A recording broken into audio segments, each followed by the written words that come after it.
یا خدا تو ہی میرے علم کو بالا کر دے، یا خدا تو ہی میرے علم کو بالا کر دے، دین کی شمع سے دل میرا اجالا کر دے، دین کی شمع سے دل میرا اجالا کر دے۔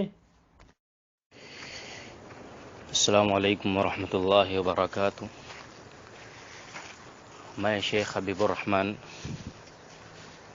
مکۃ المکرمہ سے، میں پوری ذریت اہل حدیث کو چیلنج کر رہا ہوں، ٹھیک ہے، جو فقہ حنفی پہ اعتراض کرتے ہیں، فقہ کے 10 مسئلے ایسے پیش کریں جو ان کو قرآن و حدیث کے خلاف لگتے ہیں، ٹھیک ہے۔ سب سے پہلے وہ 10 مسئلے پیش کریں اور ایک مسئلے کو لے کر انشاءاللہ گفتگو کر لیتے ہیں۔ کوئی سوال نہیں کریں گے، صرف جواب دینا ہے ان کو، اس کی وضاحت کرنی ہے قرآن و حدیث کی روشنی میں۔ ایک مسئلہ لے لیں، اس کے بعد قرآن کی آیت پیش کریں کہ اس آیت کے خلاف یہ مسئلہ ہے، اور پھر حدیث نبی صلی اللہ علیہ وسلم پیش کریں۔ اسی طریقے سے ترتیب بترتیب ایک ایک مسئلے کی وضاحت کرتے جائیں۔ جب 10 مسئلہ کلیئر ہو جائے گا، 1,00,000 روپیہ میں انشاءاللہ میں دوں گا، لیکن اگر وضاحت نہیں کر پائے تو 2,00,000 روپے میرے اکاؤنٹ میں ٹرانسفر کرنے ہوگے۔ پوری ذریت اہل حدیث کو میرا چیلنج ہے، شیخ حبیب الرحمن مکۃ المکرمہ سے۔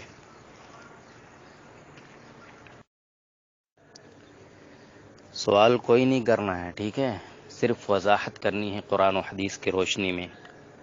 مسئلہ پیش کرنے کے بعد میں ایک مسئلے کو لے کر گفتگو ہم شروع کریں گے۔ جب وہ مسئلہ کلیئر ہو جائے گا انشاءاللہ پھر دوسرے مسئلے کی طرف آگے بڑھیں گے۔ کوئی چوں چا نہیں کرنا ہے بیچ میں، صرف ان کی وضاحت کرنی ہے قرآن و حدیث کی روشنی میں۔ مسئلہ پیش کرنے کے بعد میں قرآن کی آیت پیش کرنی ہے، پھر اس کے بعد حدیث نبی صلی اللہ علیہ وسلم پیش کرنا ہے آپ کو۔ فائق ہوں یا ڈاکٹر ایم کے خان ہوں یا دیگر جتنے بڑے بڑے ملک شیک یا حفظہ اللہ جو واٹس ایپ کی دنیا میں گھوم رہے ہیں، ان سب کو میرا چیلنج ہے، ٹھیک ہے۔ اور فائق بھاگنا مت اب، ٹھیک ہے، تو بڑے بڑے چیلنج کر رہا ہے نا، میں تجھے 1,00,000 روپیہ دوں گا۔ سب سے جب ان تو مسئلوں کی وضاحت کر دے گا نا، میں انشاءاللہ تجھے 1,00,000 روپیہ دوں گا۔ چل، اگر ہمت ہے تیرے اندر تو آ جا، گفتگو کر لیتے ہیں، ٹھیک ہے۔ لگا دے وہ، پیش کر دے وہ مسئلے جو قرآن و حدیث کے خلاف ہے فقہ کے۔ السلام علیکم ورحمۃ اللہ وبرکاتہ۔ عن ابی ہریرۃ ان النبی صلی اللہ علیہ وسلم نعى للناس النجاشی في اليوم الذي مات فيه وخرج بهم الى المصلى فصف بهم وكبر 4 تکبیرات، اور دوسری حدیث میں بھی ہے وکبر 4۔ یہ بخاری اور مسلم کی حدیث ہے۔ جس دن نجاشی بادشاہ فوت ہوا، رسول اللہ صلی اللہ علیہ وسلم نے اس کی خبر وفات بذریعہ وحی صحابہ رضی اللہ عنہم کو دی کہ آج نجاشی اپنے وطن حبشہ میں فوت ہو گیا ہے۔ پھر رسول اللہ صلی اللہ علیہ وسلم صحابہ کرام کو لے کر عیدگاہ تشریف لے گئے، ان کی صفیں باندھ کر نجاشی کی نماز جنازہ 4 تکبیروں سے پڑھائی۔ یہ حدیث صحیح ہے، صریح ہے، نماز جنازہ غائبانہ حضور نے پڑھی ہے، لیکن حنفی مذہب اسے نہیں مانتا۔ وہ کہتا ہے کہ نماز جنازہ غائبانہ پڑھنی نہیں چاہیے، جبکہ حضور کا ہر عمل ہمارے لیے اسوہ حسنہ ہے اور سنت ہے۔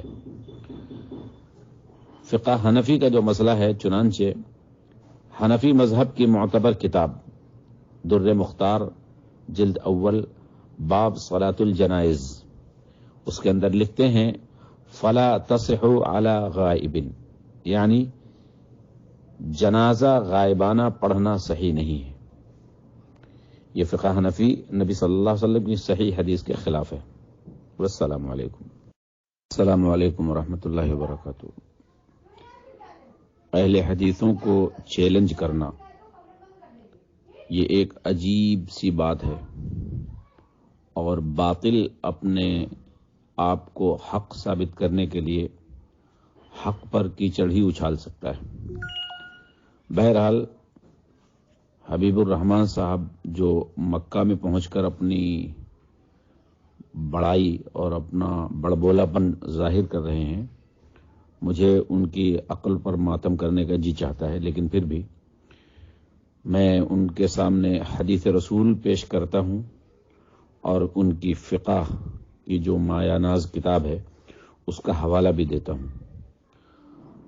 بیت اللہ کی چھت پر نماز پڑھنے کا مسئلہ ہے، رسول اللہ صلی اللہ علیہ وسلم کا فرمان ہے، اور ترمذی شریف کے اندر اور ابن ماجہ کے اندر یہ حدیث موجود ہے۔ مختصراً عن ابن عمر قال نہى رسول اللہ صلی اللہ علیہ وسلم ان يصلي فوق ظہر بیت اللہ۔ حضرت ابن عمر رضی اللہ عنہ روایت کرتے ہوئے فرماتے ہیں کہ رسول اللہ صلی اللہ علیہ وسلم نے بیت اللہ کی چھت پر نماز پڑھنے سے منع فرمایا ہے۔ حدیث بالکل صاف ہے، اللہ کے رسول نے خانہ کعبہ کی چھت پر نماز پڑھنے سے منع فرمایا ہے۔ اب کسی مسلمان کے لیے یہ لائق نہیں کہ وہ اس حکم رسول کی مخالفت کرے، خانہ کعبہ کی چھت پر جا کر نماز پڑھے یا نماز پڑھنے کو جائز قرار دے۔ لیکن چیلنج کرنے والوں کے یہاں، جس کو وہ فقہ حنفی کا نام دیتے ہیں، مذہب حنفی ایک علیحدہ ہی مذہب ہے جو اسلام کی تعلیمات کو مسخ کرنے اور بگاڑنے کے لیے بنایا گیا ہے، اس لیے وہ اللہ کے رسول صلی اللہ علیہ وسلم کے اس حکم کو تسلیم نہیں کرتا، بلکہ وہ اپنا فتویٰ الگ ہی دیتا ہے اور رسول اللہ صلی اللہ علیہ وسلم کے فرمان کے مقابلے میں ایک جعلی اسلام پیش کرتا ہے۔ فقہ حنفی کا جو مسئلہ ہے، دیکھیے، حنفی مذہب کی سب سے معتبر کتاب ہے یہ، جس کا نام ہدایہ ہے۔ اس کی جلد اول ہے اور اس کا باب ہے باب الصلاۃ فی الکعبۃ۔ اس میں لکھتے ہیں من صلی علی ظہر الکعبۃ جازت صلاتہ، کعبے کی چھت پر نماز پڑھنی جائز ہے۔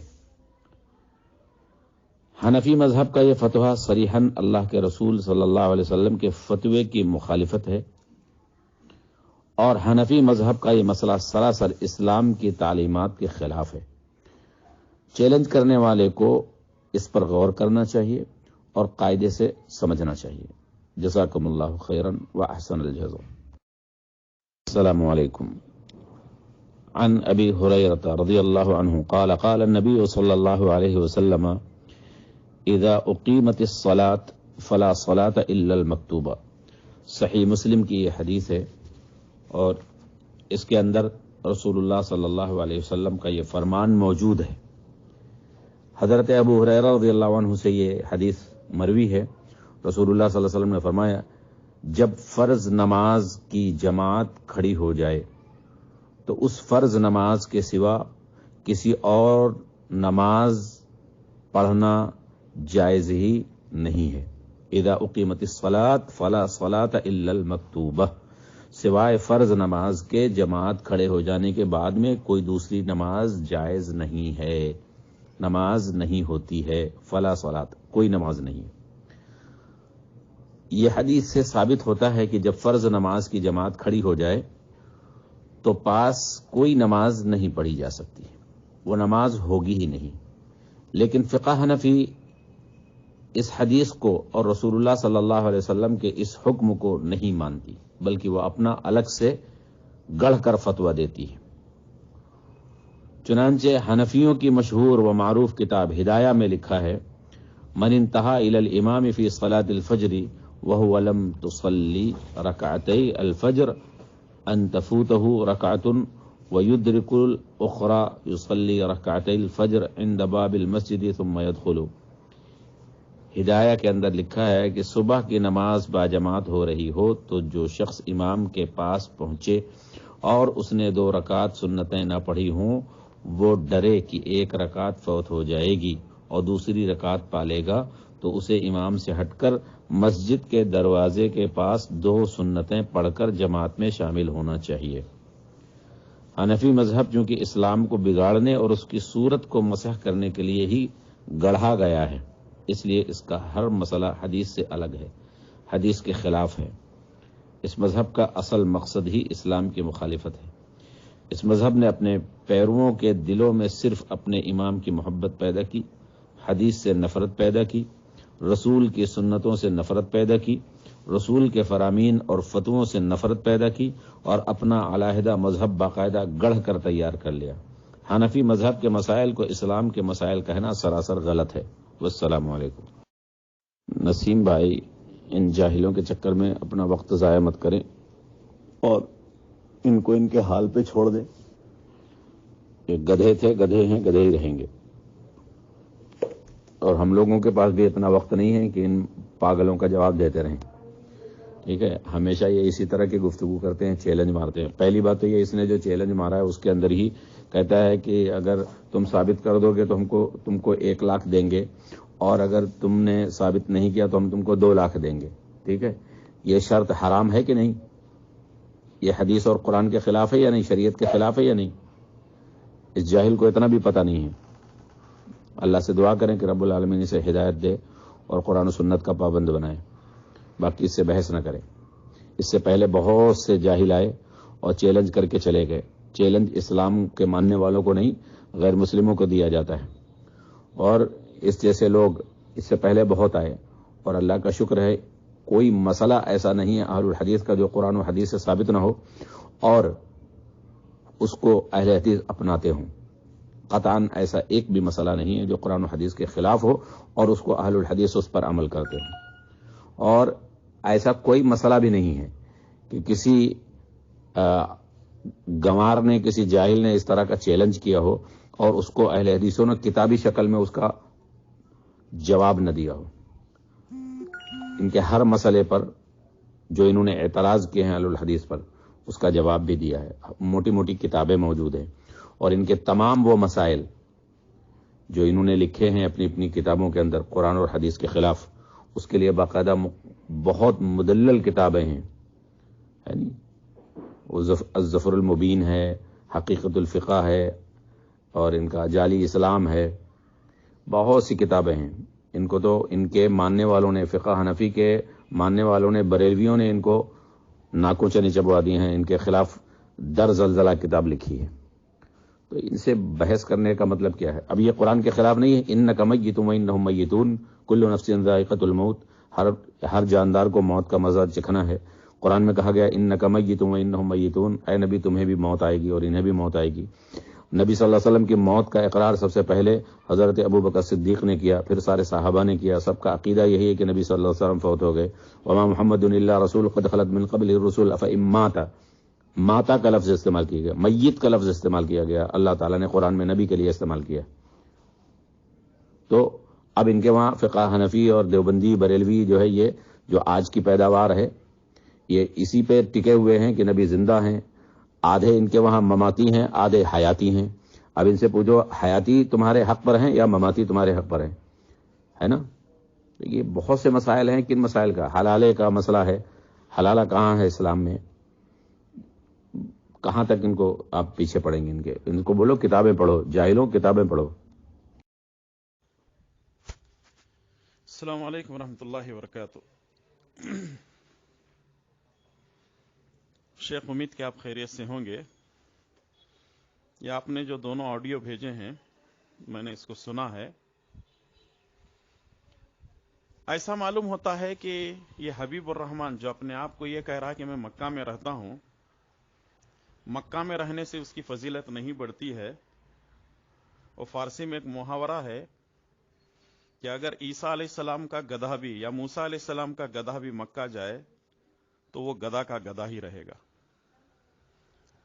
رسول اللہ صلی اللہ علیہ وسلم کی جہاں پیدائش ہوئی، رسول اللہ صلی اللہ علیہ وسلم کو جو نبوت ملی، اس علاقے میں جا کر کے یہ کہنا چاہ رہا ہے کہ فقہ حنفی صحیح ہے. واہ، اس کو کس منہ سے شاباشی دیں یا کس کو کیا کہیں سمجھ نہیں آ رہی ہے.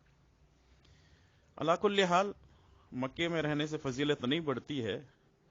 رہا مسئلہ یہ کہ چیلنج کرنا اور پھر اس کے بعد لاکھوں روپے کا انعام، دین اسلام چیلنج کا نام نہیں ہے. اور سب سے اہم بات اس میں یہ ہے کہ ایک مسلمان دوسرے مسلمان کے لیے چیلنج کر ہی نہیں سکتا کیونکہ وہ مسلمان ہے.